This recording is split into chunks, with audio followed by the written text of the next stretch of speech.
സാറേ ഞങ്ങൾ എത്ര രൂപയായിരുന്നു? എന്തൊക്കെയായിരുന്നു? 2 ലൈമും ഒരു മമ്മും. 2 ലൈമും 150. 150? ഓ സാറേ, എൻ്റെ 100 രൂപയേ ഉള്ളൂ. കുഴപ്പമില്ല, 50 രൂപ ഗൂഗിൾ പേ ചെയ്തു.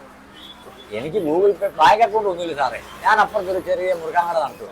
ഞാൻ ഇപ്പൊ എടുത്തോണ്ട് ഒരു അരമണിക്കൂർ. ഈ ബാങ്ക് അക്കൗണ്ട് ഇതും ഇല്ലാത്തവർ ഇവിടെ വന്നിട്ട് ഇങ്ങനെ ഇത് ചെയ്യുന്ന എന്തിനാ സാറേ? ഞാൻ ഇത്രയും വലിയ കടയിലൊന്നും കയറിയിട്ടില്ല. മോടെ ഒരു ആഗ്രഹം പറഞ്ഞപ്പോ അങ്ങനെ സാധിച്ചു കൊടുക്കാമെന്ന് കയറിയതാ. എനിക്ക് ഇത്രയും പൈസ ആവുമെന്ന് എനിക്ക് അറിയത്തില്ലായിരുന്നു സാറേ. പൈസ ആവുന്ന ഇത് ഞാൻ അടിച്ചപ്പോഴത്തേക്ക് ആലോചിക്കണ്ടായിരുന്നു പൈസ എത്ര ആവുന്നു. എനിക്ക് അറിയാൻ പറ്റില്ല. ഞാൻ ഇപ്പൊ കൊണ്ടുതരാം. ഞാൻ അപ്പുറത്തെ അങ്ങനെ 10 പേര് കൊണ്ടുതരാന്ന് പറഞ്ഞപ്പോ എന്റെ ഒരു ദിവസത്തെ ഇതം പോവല്ലേ. ഞാൻ എന്തിനാ 3-4 തൊഴിലാളികൾക്ക് ഇവർക്കും ശമ്പളവും കാര്യങ്ങളും കൊടുക്കണ്ടേ? ഞാൻ അങ്ങനെ ഇത് മുതലാക്കും? ഞാൻ കളിപ്പിക്കാനല്ല, ഞാൻ ഇപ്പൊ കൊണ്ടുതരാം. 10 മിനിറ്റ് അത് കൊണ്ടുതരണ്ട. സുല്ലേ, ആ തുണിയും എടുത്തോ. എനിക്കിത് എങ്ങനെയെങ്കിലും മുതലാക്കിയല്ലേ പറ്റൂ. നിങ്ങളൊരു കാര്യം ചെയ്യും, 2 ടേബിൾ വൃത്തിയാക്കിയിട്ടെ കുറച്ചു നേരം കഴിഞ്ഞ് അതങ്ങ് പോ. എനിക്ക് മുതലാക്കണമല്ലോ അല്ലേ? അവിടെ ചെന്ന് 2 ടേബിൾ ഇല്ല, തുണിയും എടുത്തോ. കുഴപ്പമില്ല, അത് 2 തുണി ഇത് തുടച്ചു കഴിയുമ്പോൾ ടേബിൾ തുടച്ചു കഴിഞ്ഞിട്ട് അങ്ങ് പോകുമ്പോഴേ ശരിയായിക്കോളും. കുഴപ്പമില്ല, എനിക്ക് മുതലാവണമല്ലോ. കുഴപ്പമില്ല, നടക്കട്ടെ.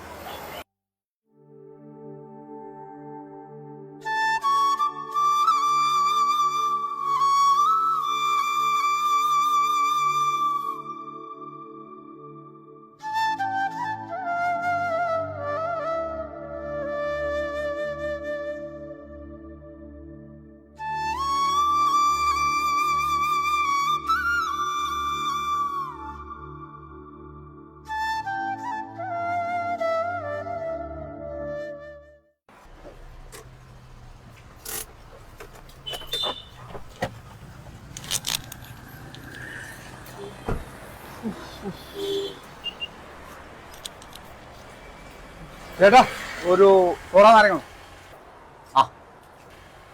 ഇത് നിങ്ങളുടെ കടയാണോ?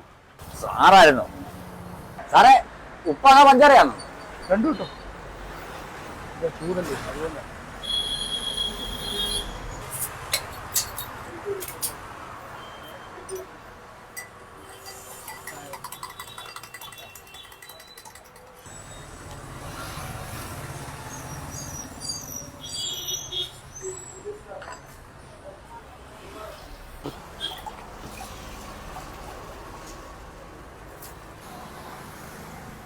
ചേട്ടാ എത്രയായി? 25. ഗൂഗിൾ പേ ഇല്ലേ? ഇവിടെ ഗൂഗിൾ പേ ഇല്ല സാറേ. എനിക്ക് ബാങ്കിൽ അക്കൗണ്ട് ഒന്നുമില്ല. ഗൂഗിൾ പേയിലാണെങ്കിൽ ക്യാഷ് ഉണ്ട്. എൻ്റെ ക്യാഷ് ആയിട്ടൊന്നുമില്ല. അക്കൗണ്ട് ഗൂഗിൾ പേയിൽ അക്കൗണ്ടിൽ ക്യാഷ് കിടപ്പുണ്ട്.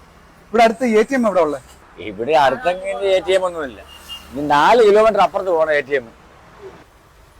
എൻ്റെ ഇതിൽ ക്യാഷ് ഉണ്ട്. ഞാനിപ്പോൾ എന്താ ചെയ്യുക? ഞാൻ പോയിട്ട് എടുത്തിട്ട് വന്നാൽ മതി.